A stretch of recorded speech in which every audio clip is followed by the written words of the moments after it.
Yo boys, welcome back to the channel. Today I'm going to be showing you how to take your textured R&B samples from something like this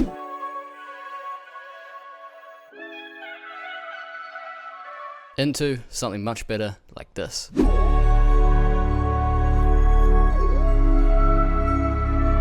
not going to waste any more of your time, let's get straight into it. So we're in the project for the basic version of the loop that I just played you. Let me remind you what it sounds like. So it's just a keyscape piano and a splice vocal.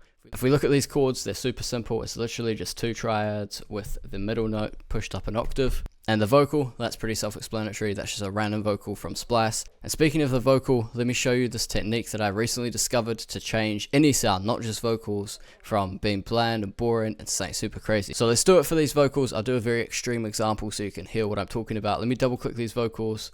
Then what you do is you want to open it in audio editor, which will bring up Edison. And in Edison, there's obviously all these knobs over here, but the one that we want to look at is this water droplet knob. So if I click on it, it opens this blur menu. I'm going to turn the mix all the way up and the amount up until 50%, and I'll show you what it does. So this is a vocal before.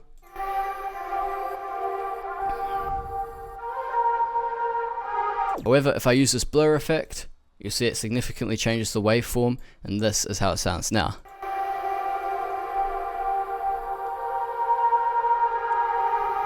I don't even know how to explain it, man. It does exactly what it says. It just blurs the vocal. I think it messes with cutting out some of the high end, it adds some reverb. I don't even know. Now this blur effect is super fire and I used it in this loop. So let me show you the settings that I used. I generally don't push this amount knob higher than 50% because if you push it higher than 50%, you can get some issues with like time, and it kind of starts to sound out of time since it's all blending into each other. Sometimes I even turn the mix down as well because you still want to have some attack on those notes. Now we've got the blurred vocal, and I'm going to pitch it up 6 semitones to get it to the key of the rest of the loop, F sharp minor. And then for the effects, there's literally nothing on here, just some EQs, making sure all of the lows are cut out and pushing up some of those highs. So that's the vocal basically done, and comparing that to this,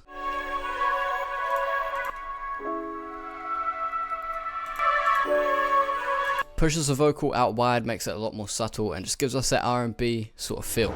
Now a lot of sort of beginner producers get to this point and yeah, that's sounding fire, they'd go ahead and they'd bounce that out, but to really push these R&B sort of textured melodies to the next level, this simply isn't enough. We need to do some layering. So what I did is I listened to a bunch of different sounds and copy and pasted the exact same chord progression from the original piano onto 2 other sounds, and it sounds like this. So it already added a lot of keys and pads, but I wanted to switch it up and I wanted to show you what this blur effect can really do. So I found this guitar from Splice.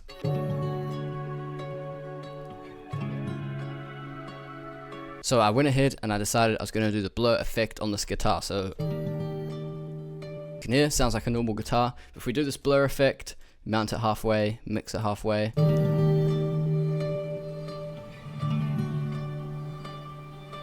completely changes the sound, makes it a really awesome texture, even gives it a bit more of that reversing feel.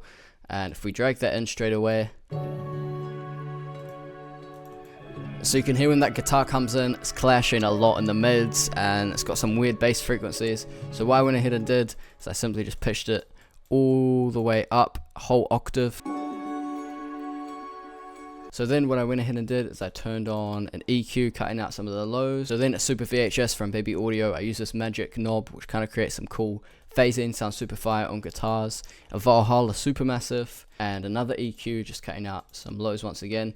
And then the main source for this pad is the shaper box. So let me play it without the shaper box quickly. I'll play it by itself. If I turn the shaper box on,